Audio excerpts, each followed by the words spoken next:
IUPUI, for those that are not from around here. His interest and dissertation research are in the disproportionality of minoritized students in disciplinary and emotional behavioral classification in special education. So he will provide that K-12 perspective. We also have Dr. Derrick Brooms. Little wave there you go. Dr. Brooms is faculty in Sociology and Africana Studies at the University of Cincinnati. He also serves as youth worker as well. His research and activism focuses on educational equity, racism, and diversity and equity. Primarily, his research focuses on the lives and experiences of Black boys and men. He's author of Being Black, Being Male on Campus, Understanding and Confronting Black Male Collegiate Experience, co-editor of Living Racism, and is working on a project that examines how Black men make sense of racial profiling and the killing of Black boys and men. Dr. Brooms, I'm showing your book here in case anybody wants to add to their anti-racist bookshelves right now, as everybody's doing. I'm also pleased to introduce to you Dr. Blessing Ogbemudia. Is from Atlanta. Doctor, did you wave already? Ogbemudia? Okay. Is from Atlanta, Georgia, and attended the Ohio State University, where he obtained his BS in biology. He obtained a master's degree in biomedical sciences from Mississippi College and is a recent graduate from IU School of Medicine. He is actually heading tomorrow, is that right? Yep, heading tomorrow to Florida, where he will be in training in anesthesiology, actually at University of Florida, which is absolutely fantastic. And lastly, we have Dr. Curtis Wright. Dr. Wright, there you go. He's currently president and CEO of Eskenazi Medical Group and assistant professor of clinical medicine and graduate of Mayo Clinic School of Medicine. Dr. Wright went through its internal medicine residency program as well. He was recruited to IU School of Medicine, specifically our internal medicine and geriatrics division in 2004. And within Eskenazi Health, he has served as assistant chief of medicine, associate program director for internal medicine, and medical director for hospital medicine. So that's everybody. All right. Are you ready to begin the discussion? Okay, well, I would like to start with Dr. Ghirmay Alazar talking a little bit about his research and his experience in the field, K-12. Thank you so much, Dr. Soto. And I want to say thank you to we have over 200 people participating, almost 280 people register, and which shows us the importance of this topic. So I just want to say thank you so much for taking your time to join us. I appreciate your time. I'm sure a lot of you are busy. Yes, I'm gonna give my experience or my background from the K through 12 perspective. So my research is in the disproportionate representation of special needs students in special education, particularly African-American students. And I became interested in this specific topic when I finished college. I started mentoring students at high school, and the students that I worked with that we mentored, most of them were identified as needing special services, special education, and most of them were African-American students. And that's when I became curious and I asked the question, why do we have this many kids in special education? And so that kind of drove my interest into getting involved in education, and I became a teacher to work with students. And during my experience teaching, I immediately noticed, I became a special education teacher, immediately noticed that most of my students were African-American students, and most of them were special education, particularly they were labeled as kids having with emotional disability. And I became curious and I said, this something is not connected here, something's not right here, I want to study this further. So I started doing my research, and I found out that this has been a common theme in the US for years and years, too many African-American in special education.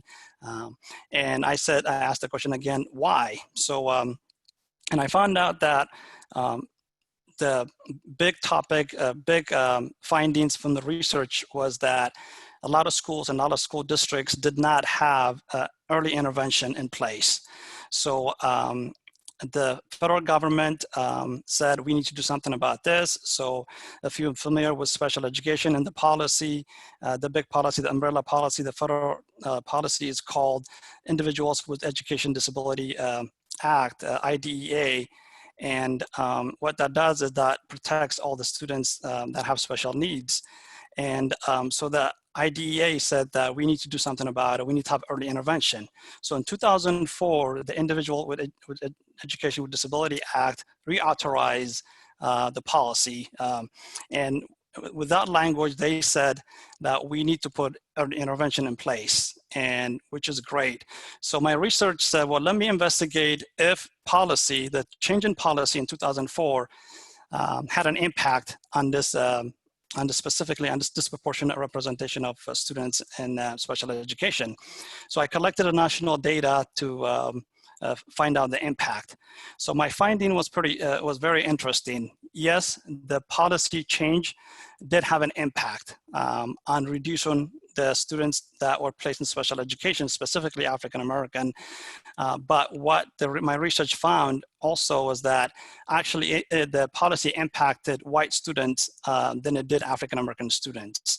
So when I compared the data before 2004, how many kids were in special education, particularly African American, I compared it after the IDEA was reauthorized in 2004. Yes, the data show that the numbers went down, but when you look at it in terms of impact, it actually had a positive impact on the white students. There were less white students placed in special education for emotional disability than there was for African American. So then that made me wonder, why is that? And here's a policy, the national policy that was supposed to protect or address this disproportionality, but it had a positive impact on white students. It didn't impact the African American students. So that was my research, and with that I also studied in terms of African American suspensions and expulsions. Simple as saying kids not being present, kids not having access in schools. And then my research also looked into that, and then believe it or not, we still have the same concerns. The research talked about how a lot of schools are disconnected with the African American culture, or simple things as the cultural mismatch. And so we need to do something about it. So we've been talking about it for years and years. And as we speak right now, we still have the same challenges. We have so many school districts and so many states still dealing with the challenges of too many African American students in special education and too many African American students being suspended from school and expelled from school. So these are the topics that I've been talking with my students at IUPUI, how we can address it. The biggest piece that we've been continuing to discuss is that the cultural pedagogy curriculum, for example. What does that look like? Do our teachers understand how to address our African American students' needs and things like that? So I share that with you because when you think of it, K through 12 education, if you're an African American student, if you don't have access to education, or if you're not accessing an education with your peers, with the general education peers, how are you supposed to move to the next level, which could be the next level for a lot of kids should be college. If they don't have access, if they can't even remain in school, how are they going to go to the next level up? And kids that are in special education, also, some of them are segregated. There's a different services. They don't have access to the gen ed classrooms.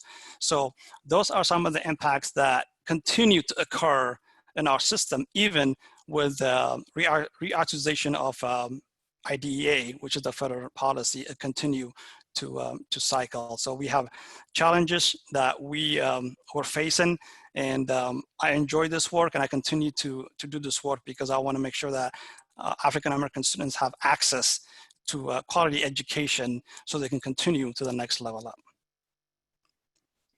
Thank you very much for sharing your story, Dr. Alazar. There was a question about questions. So we're going to leave the questions for the end. So if you want to continue to type those, we will come back to those. Now I would like to go to Dr. Brooms.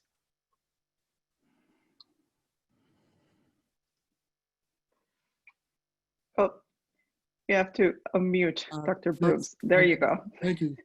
Still trying to, navigate the virtual world here.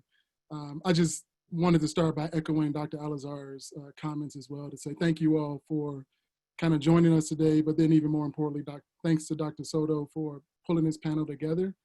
And I'm really appreciative of the opportunity to talk about my research and hear and learn from panelists about their experiences and work as well. So I've been invited to talk about my work within higher education. My background is both as being a teacher in secondary schools, as well as serving as a faculty member at both the community college and four-year institutional levels. And so as I think about what I want to share as we open, my lens is kind of informed through three particular ways. First, as my own experiential knowledge as a Chicago public school student, as well as serving as a youth worker in a number of different cities. Secondly, as mentioned, it's through my experiences as a secondary school teacher in both Washington, D.C. and Chicago, as well as through my work as an educator at both the community college and four-year higher education context. And then finally, my lens is informed by my conversations and work with Black boys and men across both secondary and post-secondary educational contexts. And so for today's discussion, I'll focus in on my higher education work. One of the things that really kind of informs and drives my work is two central questions. One is, how do our Black males, racialized and gendered identities matter in our schooling experiences? And then second, what can we do to increase and enhance the educational success for Black boys and men? So what I want to give serious consideration and thought to is to begin with this question of educational success. And so again, building off of Dr. Alazar, you can't have success if you don't have access, right? And then even further, even if you do have access, but you have not received sufficient preparation and training, then your transitions to higher education and successes you might garner are much more limited and create a number of disadvantages that can and often do undermine and impede your progress and matriculation in higher education. And so as I begin with this kind of question about educational success, how are we then to determine what education success is and what it looks like? And what I argue is that all too often, we get these static descriptors that tether between very specific statistics, GPA or graduation 4, 5, or 6 years, potentially longer, or by these kind of dominant narratives surrounding meritocracy. And so for me, if we're not paying particular attention to who our students are, then we're very likely to create or recreate barriers that continue to undermine and limit their success efforts. And so as Dr. Alazar mentioned, if we have a number of our students who are dealing with and experiencing various realms of barriers in their K through 12 experiences. Some of that might be disproportionality in special education. Some of that might be disruptions and disjunctures in school, out of school suspensions, detentions, et cetera. All of those things take away opportunities for high academic participation, engagement, and success. And so what we find overwhelmingly as we look at the narratives that are offered by Black boys and young men about their schooling experiences, especially those prior to higher education, one of the things that really resonates all too often is these notions of odds, barriers, obstacles, and challenges. And so then for Black boys and men, what does it mean for us to try to garner educational success against the odds, right? This is the challenge. This is a challenge. And so part of what we're seeing then is that some of their efforts are engineered to push back and resist the negative messages while also trying to overcome personal, interpersonal, and institutional barriers, right? So what am I talking about here? So all too often, as I found in my own experiences in research, Black boys and young men are accosted with negative messages that really are centered on a lack of belief and a lack of support for their promise and potential. You'll never make it in college. Why do you want to attend that particular school? This particular school isn't the right fit for you. So as one of the guys mentioned in my study that I published in Being Black, Being Male on Campus, first day of class, teacher who barely knows his name, never engaged him in a conversation about what his interests are, literally says to him, you know, Jordan, most African Americans don't pass my class. So you don't know who I am. You don't know what my interests are. You don't know what my capabilities are. Yet you feel comfortable, you feel it necessary to confront me with a lack of success for other students and then project that onto me, that simply because I'm Black and also male, you don't also think that I can be successful in this particular realm.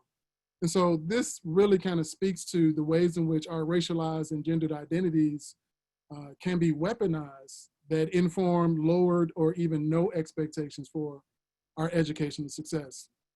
And so part of what I'm thinking about and part of what I'm kind of pulling together here is a range of scholarship that runs the gamut from folks like J. Luke Wood, who looks at Black men experiences in a community college, to Robert Palmer, who looks at HBC, you know, Black boys and Black men in HBCU context, James Earl Davis looking at kind of how does race and gender identities matter, and even more fundamentally, my colleague, brother scholar Roger Carey, as he talks about the marginal mattering of Black boys and young men. And then I want to amplify that as we think about this kind of, you know, in this conversation and this kind of larger kind of windfall and perpetual anti-Black racism that we continue to face, is thinking about Daphne Watkins's work and the mental health and well-being of Black college men. So if I'm having all of these experiences that might inform my K through 12 experiences from the various neighborhoods and communities that I navigate to, again, as mentioned by Dr. Alazar, some of the schooling context that I've got to experience. So as Bianca Bodgers talks about, we've got to reimagine Black youth across educational spaces. If I've got to navigate all of that and then overcome all of these things, whatever they are, again, personal, interpersonal, institutional, and make it to college, only to be accosted, confronted again by these deficit and deficient narratives and projections of me simply because I'm Black and male, one of the things that it basically kind of brings to bear is this notion of burdens, right? So why is it that Black men, Black college men, again, in the undergraduate sphere as well as the graduate school sphere, have to be saddled with this burden of proof that continues to denigrate them in proving their worth, right? So in effect, they're saddled by racial battles as kind of ongoing and seemingly everyday phenomenon, too often projected through stereotypical lenses, thugs, criminals, threats, etc., accosted, as mentioned, by deficit and deficient perspectives, to be treated as perpetual and unwanted guests, to be considered unworthy. So if I think about what all of those things mean, it means that I'm actually shouldering beyond what I need to do in the mental capacity that I need to engineer my educational or academic efforts. I've got all of these kind of social emotional burdens that I'm saddled with that I've got to try to navigate when folks are also undermining my intellectual capabilities, et cetera, right? So what does it mean to be constantly confronted on campus? I'm here also specifically thinking about both predominantly and historically white institutions and the institutional ethos that often repositions Black men in their educational success. And so what do I think about these messages? Number one, it communicates a lack of belief in Black men's potential and possibilities. And so as I think about this from a teaching aspect, you know, if your teaching approach is not one that kind of respects people from a person-first perspective and their communities, then I charge neglect, right? And so as opposed to thinking about ways in which folks are professors, I think we have too many folks who are anti-fessors, who speak and exclude folks from classroom curriculum, from instruction, et cetera. And all of these things kind of amount to ways in which, as I mentioned, reposition us away from success. And so I think on the flip side of this, then, you know, what can Black college men do to both respond to in kind of whatever ways they're capable, then also try to resist this onslaught, if you will, I think is a burden that they shouldn't have to bear alone. As I think about their narratives, very often it falls into two categories. Number one is their families, right? So they're relying on families for support. And then number two, they're developing significant communities on campus. So as it relates to family, this is irrespective of the educational backgrounds of their family. So some of their, they may be first generation. They may be the first ones to pursue graduate education. What we find for Black men is that they really do receive tremendous support from their families who are trying to push and usher them as trailblazers for their families. Second, as I think about their on-campus communities, this includes both institutional personnel, so faculty and staff, as well as their peer relationships. So as it relates to faculty and staff, one of the things that's important is that we play, and we have the opportunity to play a tremendous role in supporting Black college men in garnering their educational goals and aspirations. So just as much as we might play a role in blocking, we also can play a role in supporting. But then I also think it's very important that they continue to form these micro communities on campus. And one of the things that's important, especially as I think about this in the kind of college realm, is that many of the guys that I talk to really kind of tease this out into three kind of main realms. Number one is that if you're an athlete or a non-athlete, that makes a critical difference on how you experience college. Second, if you are involved in fraternity organizations, that has another, plays another prominent role. And then third, what they say is that if you are a traditional or regular student, you're treated, accepted, responded to differently across your institution. So that institutional context plays a critical role in how folks are seen and validated or invalidated, to the tune of what I really, try to point out is both the hyper visibility of Black college men as well as the invisibility of Black college men, right? And so we're hyper visible because of the ways in which folks are socialized to think about Black men as threats and potential criminals, as well as the ways in which we're invisible, where folks don't see our individuality. So we see the campus alerts that says Black male between 5'8", 6'3", could be between 150 and 200. I mean, that's all of us, right? So the ways in which our individual lives and our individual selves are very much limited. And so this is kind of the thrust of my work, is to really kind of think about how do we position and rearrange, shift, change our institutional campus climate, ethos, and praxis to better support Black men on college campuses. Thank you. Thank you very much, Dr. Brooms. Again, we will have opportunity for questions and answers at the end. Now I would like to introduce you to Dr. Ogbemudia. Blessing, Ogbemudia. You ready? Yep. All right. Thank you again, Dr. Soto, for having me. Thank you to everybody for joining us today. And also thank you to Dr. Alazar and Dr. Brooms for their previous talk about, their research. It'll be hard to follow up with that, but I'm here. I was invited to discuss my experience, as a Black male throughout medical school and throughout the medical education as well. So some of the points that I wanted to kind of think about, upon commencing medical school is, first thing is, why did I, feel that, I had to work twice as hard, as, my counterparts. I came in, I came in, I didn't, I didn't come from a background with, physicians. I came from a family with, limited education, as well, but I knew the impact, I knew the impact, I knew the significance of this moment. And I knew that, I was under, going to be placed under a microscope, just like I've been my entire life. And so, I will always, ask these questions, along the way of my medical education. Also, I throughout, the journey, I kept thinking, why do I feel that there's no room for failure? My counterparts, I feel, they could, fail an exam or, remediate, but, if it came to me, how would I be,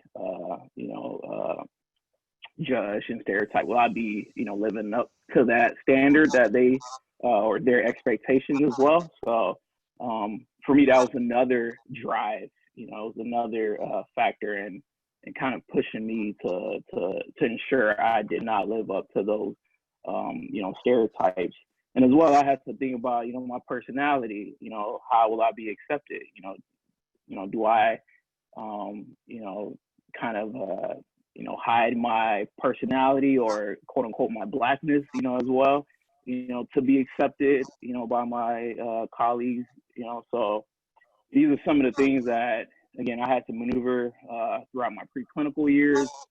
Even throughout my clinical years, there were, no physicians, not many physicians that, look like me. And so going into those clinical years, I made sure, how do I dress, for those rotations that required, like a, shirt, a nice shirt, and tie, I, made sure every day my clothes were very well ironed. I had the shirt and the tie, and, just to make sure I didn't live up to, again, to that stereotype of, oh, he's just another, black guy with, just wrinkled clothes and whatnot. So a lot of these factors is what, we, as, black males have to think about as we maneuver through educational, through our medical training. Again, like I mentioned, our speech, our language, how are we perceived, even with our dressing.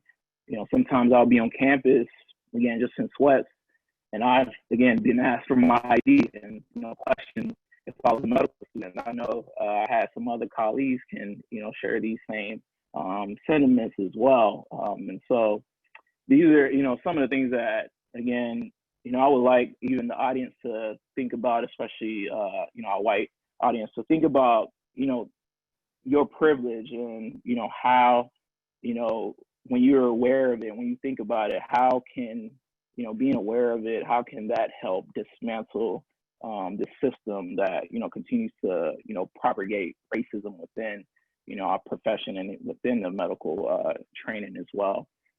Just some, again, some, personal examples I recall, during my first year of medical school, myself and, a few other minority colleagues, we, wanted to kind of run for our class officer position. And, our class of 2020 was one of the most diverse class officer group. It's myself, a black man as vice president, another black man as treasurer, another black woman as one of the campus rep. And the second year, followed, and when we had a re-election, we were all, attacked. Like, we felt attacked. Why? Why is it a problem that when, black males or, minority students, they're in these positions, leadership positions, but, our counterparts, they aren't comfortable with that. They aren't comfortable with someone, doesn't look like them. They might not be comfortable with someone that doesn't look like them representing them as well. And so we had to face this attack. And so, again, that's another question. We see that today. We saw that, parallel, when we had our first black president with Barack Obama. And it was similar to kind of the comments I remember a classmate joked around, like, wow, Blessing, they're trying to, overthrow you, they're treating you like, Barack Obama here. And I was confused, but however I thought about it, again, I kind of understood, that, hey, these might be students that have always obtained things, and felt entitled, either their, entire life. And then now to have, this black male with, certain sense of like confidence or, swagger and, whatnot. So, maybe it was out of intimidation. So these are some of the, areas that I would like the audience to think about as well. And again, just another example, just maneuvering through. I had another kind of interaction with one of my attendings, one of my white attendings, and she was recounting a story about one of her patients, and she threw out the N-word within the story. And so I had to think, wait, why did she feel it was okay for her to say that word around me? Is it, again, because my skin color? Like, why do you think it's okay? And so that kind of took me back. And with that experience, I set her to the side, and I had a conversation with her. I used that as an educational moment, because I didn't feel that reporting her would go anywhere. However, I did feel that let me take that step forward to actually ask her why, and get the why, and let's have a dialogue about this, and then move forward, and then she'll be better educated for the next minority student, and hopefully doesn't repeat that same mistakes. And just off of that example, I want to bring up the mistreatment aspect. Again, why are certain Black males, Black students, minority students, why are they throughout the medical educational training, why are they scared to report these these feelings of racism, discrimination within their environment? And again, we from personally speaking, sometimes we don't feel either safe, maybe we might not feel heard. We may feel that when we report, we may experience some kind of retaliation towards us as well, or in the school, our leadership, just the outline of the school, it doesn't favor us at all. So I think that's one area. These are areas that come to mind when thinking about these things, and why I failed to pursue any action during that example. And lastly, just ending my medical training, I had another kind of event occur where I found out that a couple of classmates, white colleagues, were utilizing kind of these racist and disparaging comments concerning me. Again, one said I probably got into medical school because I'm Black, and again called my mother a crack addict and whatnot. And so these are, for me, when hearing these things, I was speechless. I try to understand where this can stem from. And again, it's similar to all these things that I've mentioned before.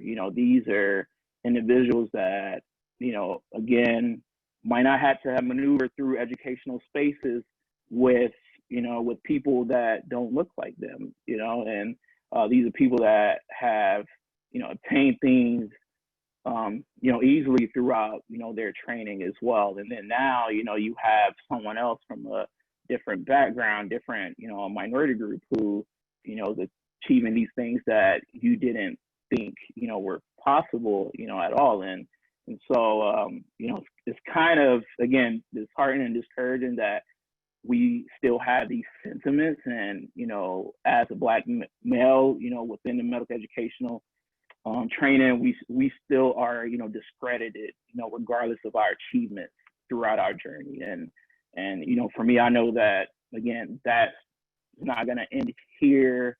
It's going to continue. But my kind of the question for everyone is, how can we get better? How can we move on from here and continue to change that paradigm and change that perspective of viewing Black males as obtaining a certain level of achievement due to their skin color? Or how can we continue to apply so much pressure on Black males within medical school but not apply the same pressure to, our counterparts as well. Why, again, you have people struggle through medical school, especially, Black males. Why do we attribute it to their, Blackness and their, lack of knowledge, and not, why don't we look at the entire picture as well? And so these are some of from my experiences, these are some of the questions that, I've been thinking about. And again, I would like the audience to continue to also think about that. And, again, check, your own implicit biases and check your own privilege in order to dismantle these occurrences of, either, racist language or thoughts or privilege as well. So. Thank you, Dr. Ogbemudia. Dr. Curtis Wright, I will just acknowledge the time and kind of expecting that rich conversation. I have to say two things. One is this panel is recorded, so the recording will be made available. If you want to tell your friends that they don't still need to try to register to get on board, that would be great. But we will make the recording available for everybody. Second is that the panelists have agreed to actually hold an after hours, if you will, after the panel session to expand a little bit more with the questions and answers. But I'll open it up now for Dr. Wright. So again, thanks to all the various doctors for what they've said to date, and a special thanks to Blessing for telling his story. I do want to try to move us to the next stage. Part of my role is to give you another experience, but I think that Silk doesn't know what my experience is, but you can bet that it's going to involve racism. The experience of, Black men across the country, doesn't matter whether it's Indiana or any place, is going to involve racism. And I just want to take a moment and we'll take 15 seconds for everyone to, in your mind, or write out, what does racism mean?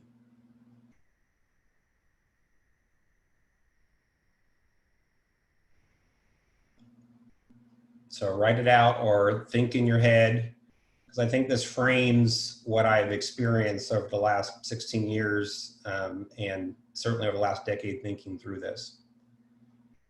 So lots of definitions for racism, but one that is commonly used is prejudice. So it's an equation: racism equals prejudice plus institutionalized power. And I think far too often across campuses, we focus on the first part of that. We think about the prejudice part, and we have lots of emotions surrounding that. We either have denial. We talk about, we have to go through all these things to talk about implicit bias, microaggressions. People have guilt surrounding that. And I think that can be a barrier to moving forward. The institutionalized power part of it means that racism is ingrained in our culture. And, so when you ask your question, Blessing, about, why is my story similar to yours? Because that's the way that things are because of institutionalized processes, which include policies, which include laws, which include lots of different things. And, when you read about this, when you understand our history, that leads to a lot of people feeling like they're hopeless, that there is no way to move beyond racism. And there is no way that, we can move beyond, these patterns that we're in. And then, you get to the final level where you understand those things, you realize that there's prejudice that we all have, and I wish everyone could, just accept that, and that there's this institutionalized power that's a part of it. And if you believe in this equation as the truth, that allows for racism to exist without accountability. So racism can happen, and you don't have anything to do about it. You can't do anything about it because there's this institution that you can't fight against. But as we'll get into, this is an opportunity, an unprecedented opportunity to move forward, because we have so many folks that are paying attention to this, and not just Black and brown folks. We have people in power, people of all different mindsets that are involved. So just briefly, I know we're running out of time. My story. I am from Colorado Springs. I have a loving family that has really gotten me through all the barriers that you heard. I've not going through every trial and tribulation, but I was valedictorian of my high school. I was top of my class in college. I went to medical school, and within days, I was told that I was there because I wore earrings to my interview, and they needed someone like me to, quote unquote, change things up. So, I'm the affirmative action, hire. That has been a consistent microaggression that I continue to experience to this day. Even as the CEO of a company, that I have to immediately prove my worth to my colleagues. And over the course of 16 years, I'm able to do that quickly. And it's just not my colleagues; it's my patients, it's my students. Of course, this is not across the board, but if you understand that racism is ingrained in our culture, people can't help the environment, the culture that they grew up in. They can't help some of these various things, that it's just a part of where we are. It's not where we need to be. It's not where we should be moving forward. But, part of my hope for those on the Zoom is that you can have empathy. You don't have to have experienced what I've experienced or what Blessing's experienced. You just need to understand that this happens, that these barriers to people succeeding, whether you're Black, brown, whether you're a woman, whether you are transgender, these same institutional structures, prevent us from, moving forward, and that's part of the process. I have a lot more that I can say, but I got the private message that I need to be done, so I'll stop there. Who sent that? Well, thank you everybody for sharing your experiences and sharing your research with us. As expected, the chat room is full of questions. So I will, if you don't mind, I will relay some of these questions from our participants. And the first one is to Dr. Alazar. So, and I apologize because as I was going through, I didn't save who was the comment from. So here is the question. Dr. Alazar, I have a BS in social work, and I have a son who was diagnosed with ADHD, ADD, emotional disability when he entered the first grade. I've been on both sides from a social work point of view and from a parent's point of view. How can Black communities address the stigma of special education and navigate our children through the education system? My son is set to graduate in 2021 and plays football, which he received a football inquiry from Yale football program, but all our kids don't make it through. So there's the first question. You're muted, Dr. Alazar. Yep, I have to unmute myself. Thank you for that question. That's an excellent question. There's a long answer to that question, and I know exactly what you're talking about. What would one takeaway with that question that I would consider and maybe bring people on board, the community or the schools or the principal, the teachers, is when we are talking about kids and when they are struggling at school, either behaviorally, socially, emotionally, or maybe they have, like you mentioned, ADD, ADHD, all the stuff that's going on in this child, and they're bringing that to school. And one thing that we need to really get clear with everybody is that we need to state that every behavior is a form of communication.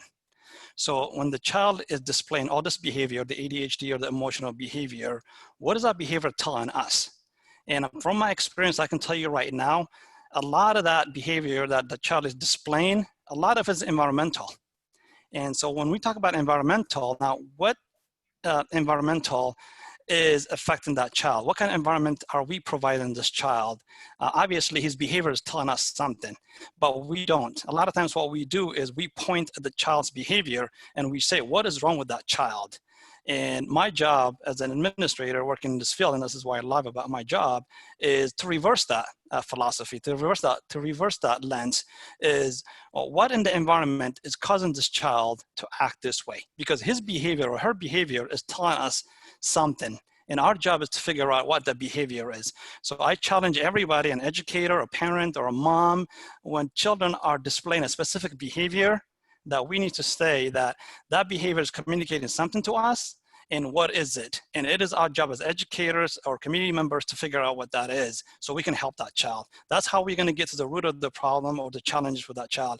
If we point out at what is wrong with that child, we are already way missing the mark and we're heading the wrong way. So my job is to bring back people. So that's what I encourage you to do. It's a long answer. Get the people, the principal, everybody to focus on that. What is this behavior telling us and how can we help them? Thank you, Dr. Alazar. So I'm getting to the next question, which is actually even related to this. So Dr. Brooms, one of our participants asked, are we still being socialized away from formal education? And does that apply to any level? So I'm gonna borrow Dr. Alazar's phrase and say I've got a long answer to that. Let's try to keep it under control here. For the sake of brevity, I think there's a number of things that's happening when I specifically think about Black youth, so boys and girls across different identifiers. What we see overwhelmingly is the miseducation of our youth. So this is Carter G. Woodson, 1933, and we see that it still manifests with us. As one of my colleagues mentioned earlier, there are ideologies that embed our institutions which come through and are transmitted through teaching and interaction with our youth. So that they're in the same way that we can raise folks up, uplift them, provide them with much needed amounts of support and resources. There are also ways in which people put the burden of responsibility on kids even when they've not had access to important institutional supports, et cetera. So are we still being socialized away from formal education? I mean, there's things that make education unappealing, right? So when I think about the school that I attended, Chicago Public Schools, where we didn't have enough books for you to take home. So the only reading we did was in class. So this is a time where you're talking about we're all gonna read a paragraph. So I'm not listening to what other people are reading. I'm practicing my paragraph in my mind so that I don't stutter over it and I'm the butt of the jokes of the class. But we also know that this is not, germane to learning. So we're not learning in the classroom. We're just trying to go through some school-related, classroom-related exercises that are not intended for all, intents and purposes to educate us and prepare us for our futures. So I think there are some ways in which our educational institutions neglect us and our needs. They neglect to understand some of the barriers, and by institutions, I'm talking about the people in the institutions who are administrators, who run them, who make decisions. I think there are some things that they do that push too many of our Black youth out of schools, who punish too many of our school students, who label our students through, as Dr. Alazar mentioned, and Blessings talked about in his own experience, who patronize, marginalize, and neglect too many of our students. Thank you, Dr. Brooms. Let's see. I will actually have you continue in that same brevity because the next question is related to intersection. So this individual is looking at the intersection of Black American Muslim men, indigenous to the US, and education. Have any of you looked at the dynamics of the intersection of Black men and religion on campuses? I've not done that with regards to research, but this is part of the conversations that I have with many of the students that I work with, not only on my campus, but then also on other campuses that I've partnered with. So I'm thinking about my colleague, Daryl Bryce at Highline College in the Seattle area, where they have a significant number of, a significant amount of diversity across racial and ethnic backgrounds, as well as religious backgrounds. So I've not written about that. I do know, and I'm familiar with a few people who are writing around it, but I also would say that that's an area that needs more research attention and understanding with regards to how that impacts students' experiences. So this is a shout out for all the doctoral students that joined us today. There is a gap in the literature that you should take advantage of and really explore and answer these questions. Dr. Wright, this one is for you in terms of how can faculty of color share the burden of mentoring and providing spaces for medical students of color on campus? I mean, thanks for that question. I think it's an important one. I think that, stepping up and volunteering is the first thing, as a African-American, faculty, I have, 20, mentees, per year, and, they're primarily, or many of them are, Black or brown. So, there's definitely a need across, campus for people to become involved with mentorship.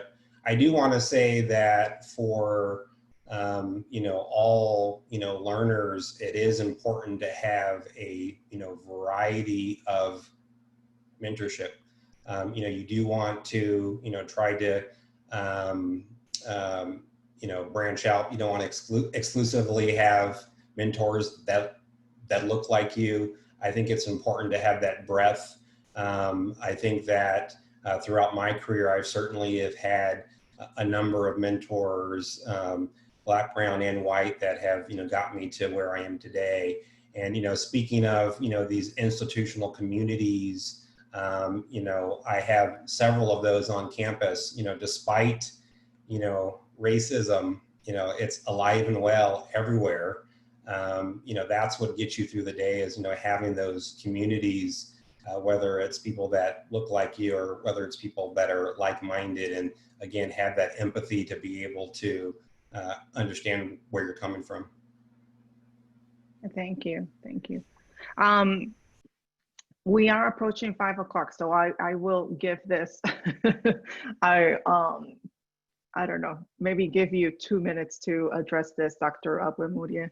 But one of the questions here, I think it's very interesting, and because this is a panel about the reflections of Black boys and men navigating these educational spaces, this question in particular is talking about our physical space, right? This School of Medicine, or, depending where you are, again, that educational space.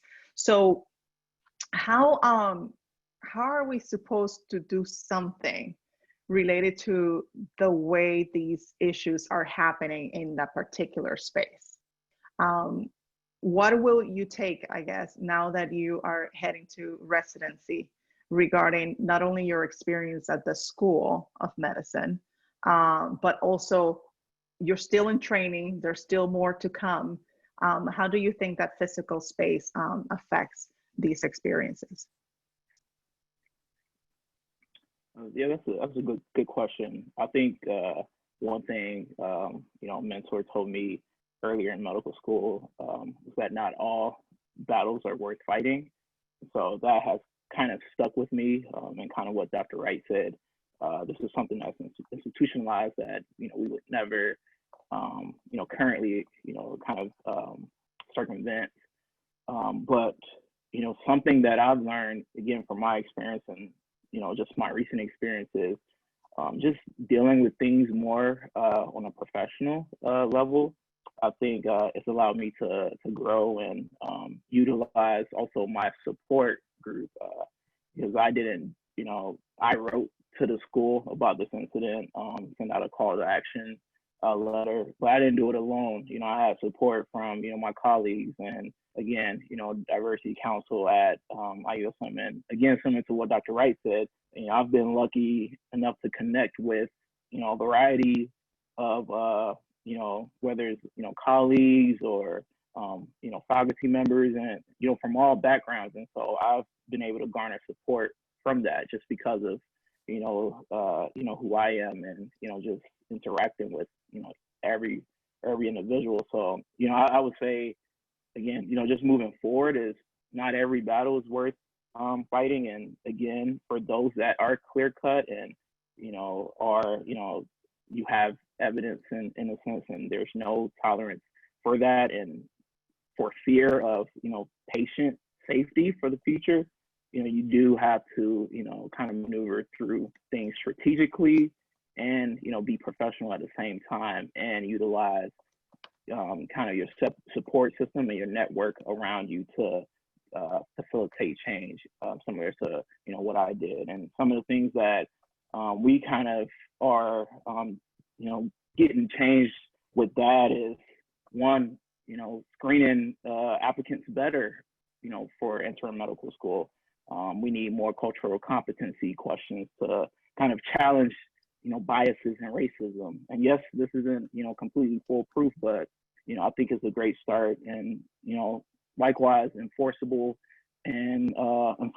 policies, like create clear-cut enforceable policies that explicitly states, consequences, for students, making any kind of racist, discriminatory, bigoted